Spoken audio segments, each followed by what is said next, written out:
Okay, I'm going to talk about the path that I have been following, and my efforts to go from ham and egger to slightly more wealthy person who just gives orders.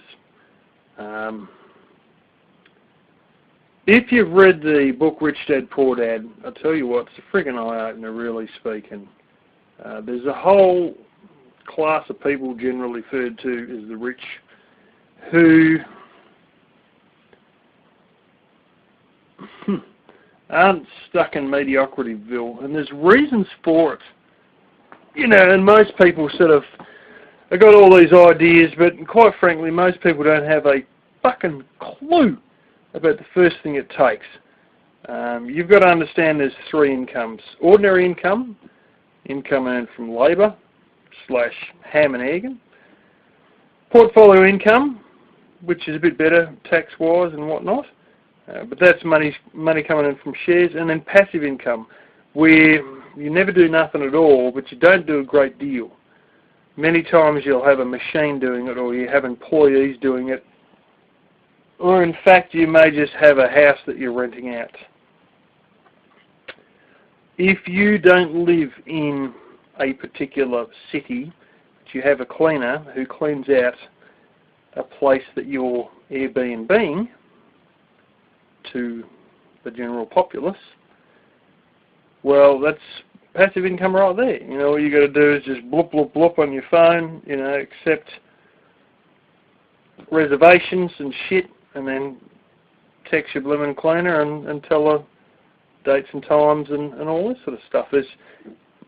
If you set it up, it becomes sort of fairly passive income. Rental income is one of the best passive incomes there is, obviously.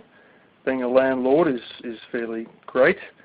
I have at least 2 different family members who are currently landlords, and I've had quite a shitstorm of different family members who have been landlords over the years, quite a lot of them, including my own parents. Anyway, and even my sister. Anyway, if you've ever read the E-Myth series, or part of it, at least E-Myth Enterprise, you realise that one of the things that can make a business passive income is a system. All good businesses run with a system. They don't just run fucking higgledy-piggledy like a fucking West African shipping port, They run on a system. There's a system McDonald's has for making burgers. There's a system stacks of joints have for doing stacks of things. If this system is adhered to, you can have unskilled people do stuff that looks as good a quality as skilled people without ever employing skilled people. So anyway,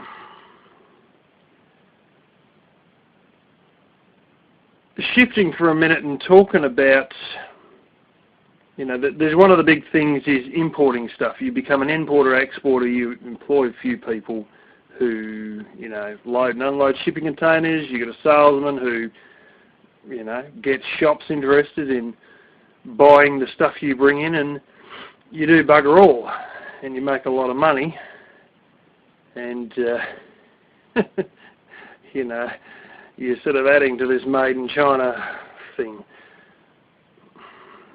I'm going to tell you a few things about China.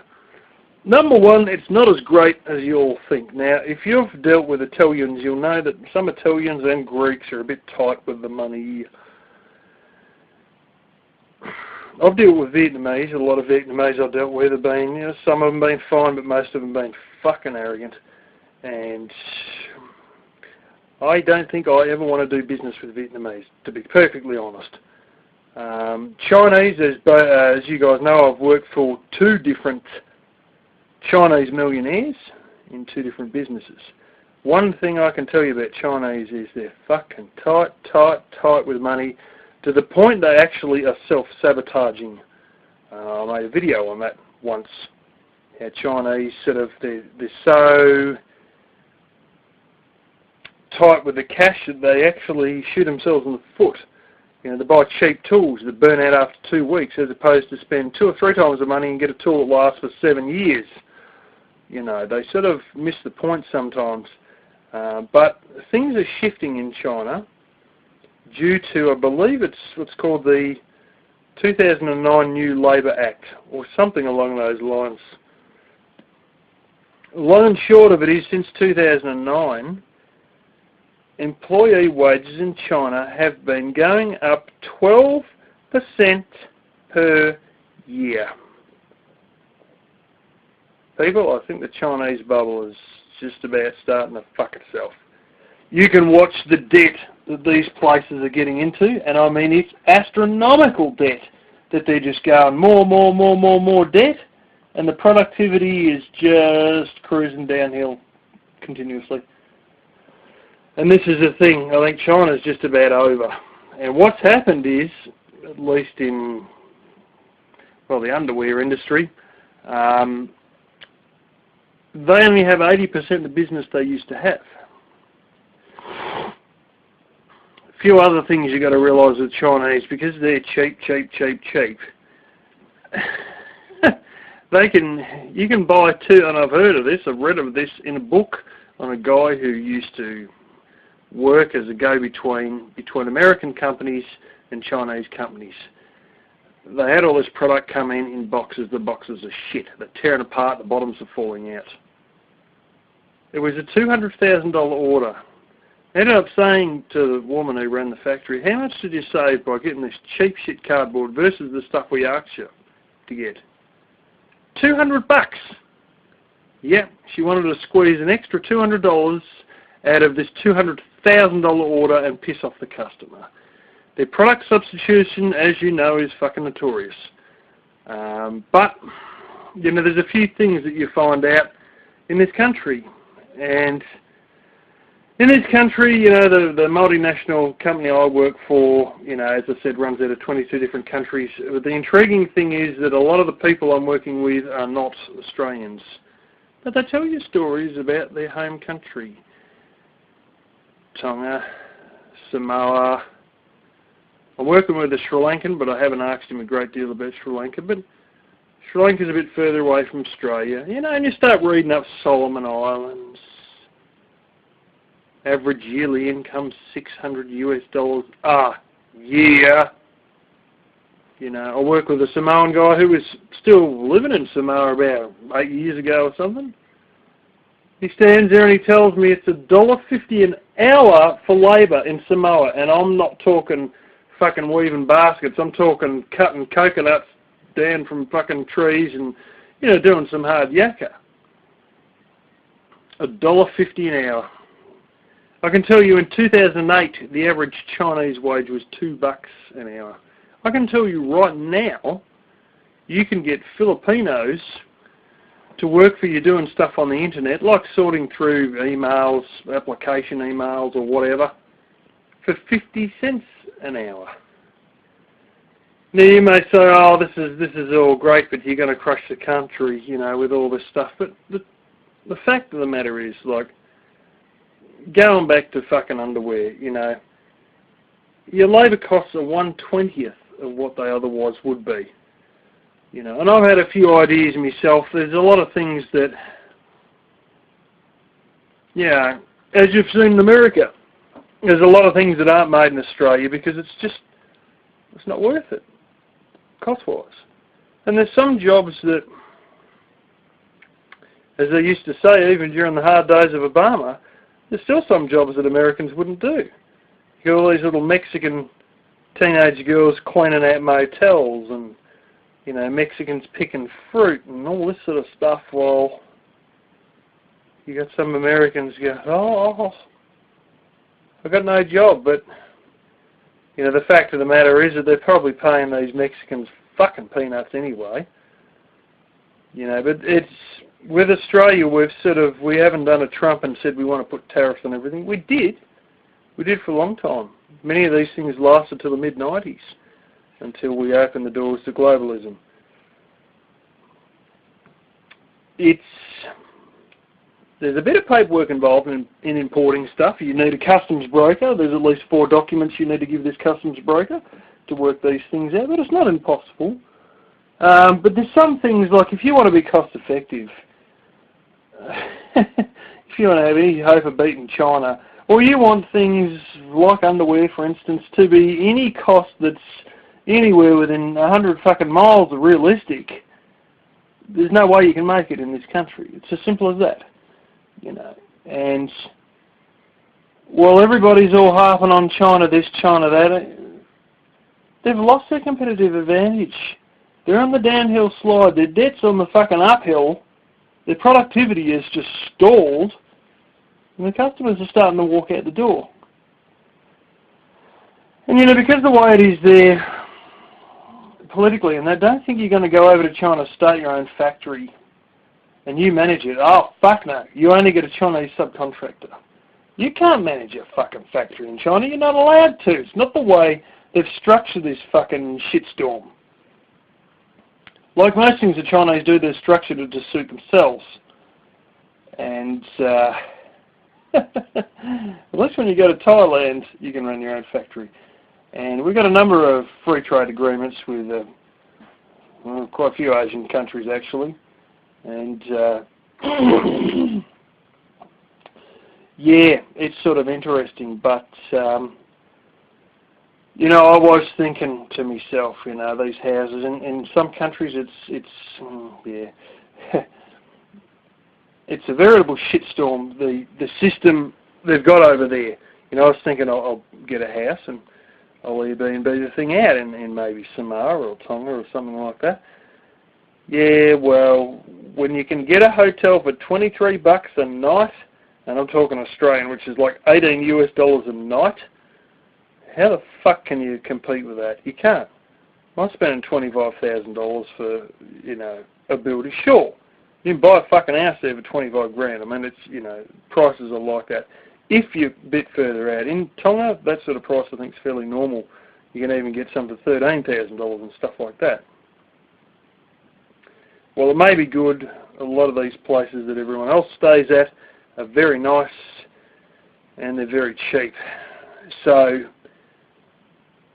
you know, the competitive advantage isn't there. In fact, it's really not there when you buy something in the heart of the capital, because the prices start cranking up pretty fucking serious, like 6-figure prices. And you can rent them for $50 a week.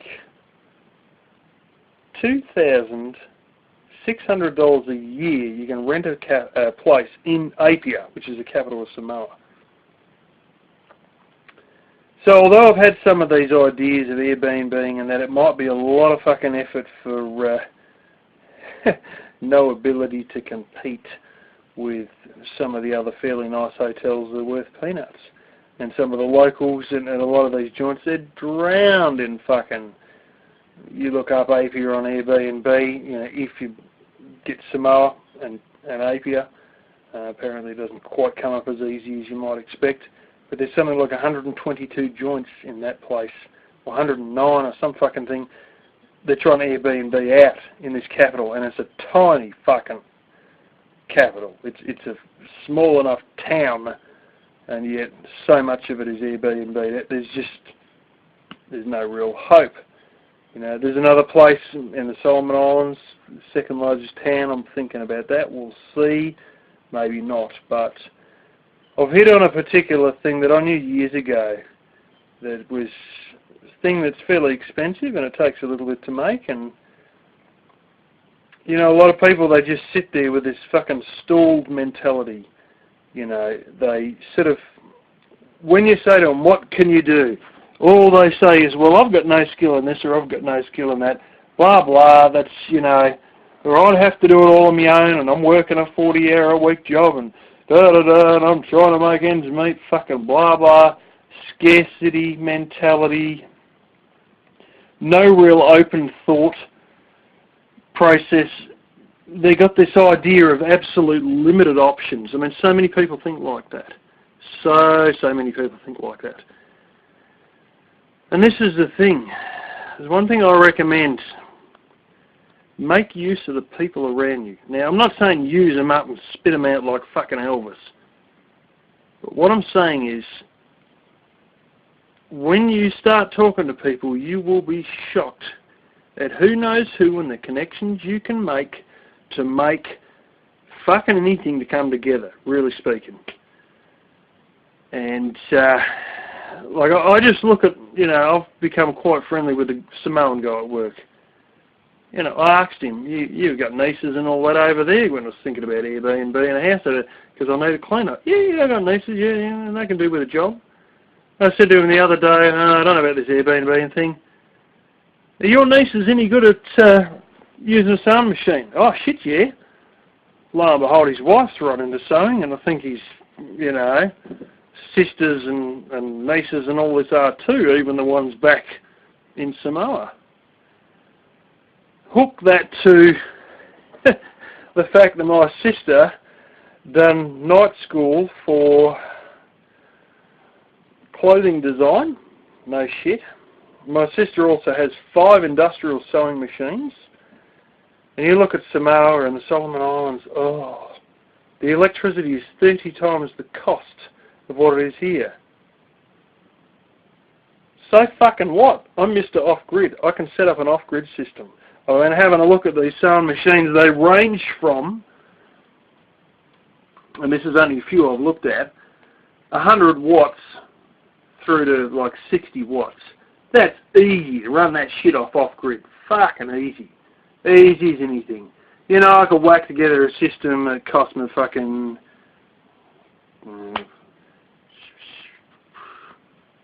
wouldn't even be $1,000. Might be about $1,000, $1,200, something like that. Probably not even that, to run a sewing machine. And there goes your problem of your power being 30 times the cost over there. Production line? Well, it's probably not going to be for a full-blown production line, but guess what? The only qualification I've got is in designing production lines. So we've got my sister here who's good at buying sewing machines, good at telling if they're worth owning or they're clapped out, can do a lot of checking out and, very knowledgeable on sewing machines, very knowledgeable on clothing designs. I've got the girls who can sew overseas, who are willing to work at a fairly low rate. I've got the knowledge of putting together an off-grid system to set it up. The only thing I didn't have was a sewing machine mechanic. And then my parents tell me about this guy who, I'm not joking, he has a sewing machine frickin' museum thing, and I'm like, yes! Lo and behold, he's not too far. He doesn't live too far from where I own my first property. Yeah, and he repairs sewing machines. It's very hard to come across sewing machine mechanics in this country. This guy is an absolute fucking expert at sewing machines. Holus bolus, that's his day job, fixing them. All ages, all designs, he knows stuff about the super old ones right up to the, fairly, more recent ones. The more recent ones ain't worth buying because they're full of shit Chinese parts. You're actually better with something from the 1980s or even the 1960s. And, 1980s machines work fairly well, And, and you can go and you spend thousands on a new machine with a digital control, and sure as eggs, the control will clap itself out at some point. Or you can get on eBay and you can buy them for $50. Good ones. Yeah. Grandma's old sewing machine we don't want, nobody sews in this family, blah, blah. You get it for $50 and it'll be built like a fucking battleship. I mean, most of these things have got like cast aluminium. That's what they're fucking built out of. And you sort of look at all of that and you say, well, You ever looked up the price of fucking double J-cup bras? You don't even need to. You can just ask women. There's Plunder Bunny, who's also known as Penny Underbust, Aussie girl who lives in America. She's saying there's prices $200 US for some of the real good bras that fit the bigger girls. And I knew about this for years, but, it just sits there and you don't do anything with it. But when you start looking around the people you know, and you all start, you're not using up people, but you make it a win-win, I give you a job, or I give your niece in Samoa a job. She makes money. I get a high-priced product. made for fuck all that I can resell on the Australian market. And yes, I've been looking into the import-export technicalities and all the fucking shit in the world, and there's going to have to be a lot of stuff to sort out. And, you know, there's going to be a bit of stuff to do, but, you know, we could make it all come together, and there's this low market for this, which means I'll only need 1 or 2 people working on 1 or 2 machines, you know, and I'll completely have enough of these made. And we've also got another person in the family who sells stuff at the markets. Sells a lot of clothing at the markets, but she specialises mainly in Australian made.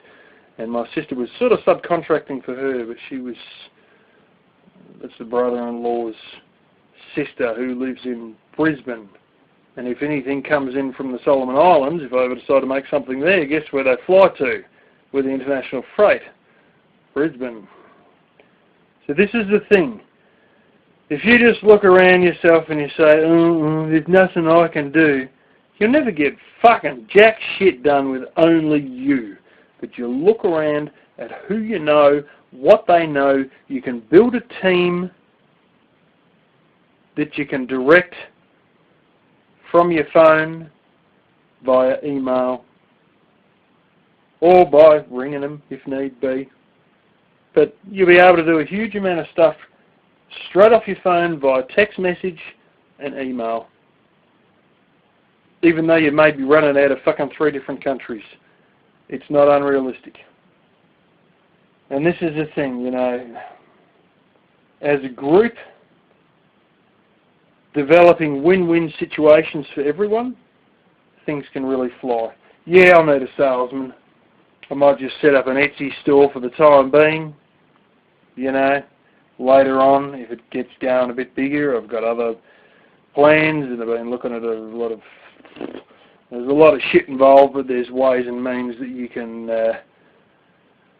set up a corporation in a foreign, low tax, zero tax actually, country that happens also to be a short flight away from Australia. All these joints I'm talking about, you hop on a plane and for like fucking 2-3 days pay, you can fly there, return within a couple of hours. All these joints. Some of them are second world countries.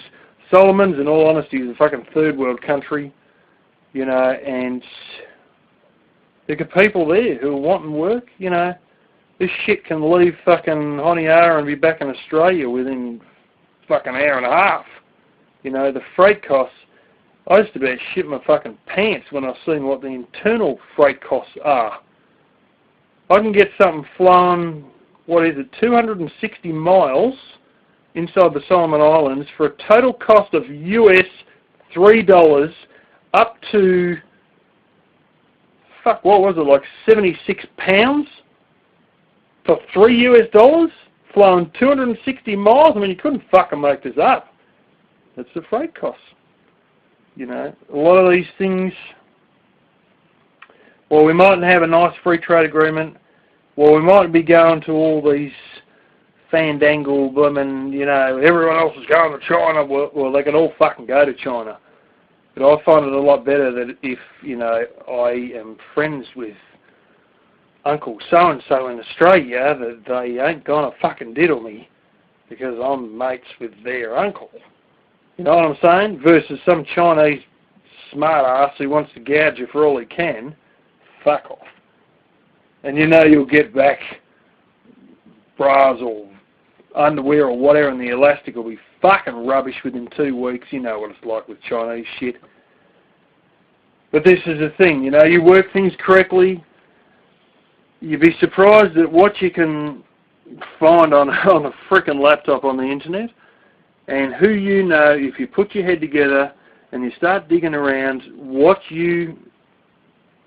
the people you could assemble could achieve as a team, that, you know, where everybody wins and you get to quit your fucking day job just about, as you're possibly raking in thousands a week out of this sort of stuff. And at that point, you know, who wants to worry about getting fucking $20-something a night with Airbnb, you know? a lot more work involved, but then again, it's going to be a bit of a shitstorm if I had to organise building a house from a foreign country. You know. But anyway, just a few thoughts on the internationalist path I may be taking in the future, but I think I'll just got a few things to learn and a sewing machine to buy myself, so we'll see where we lead up with all this.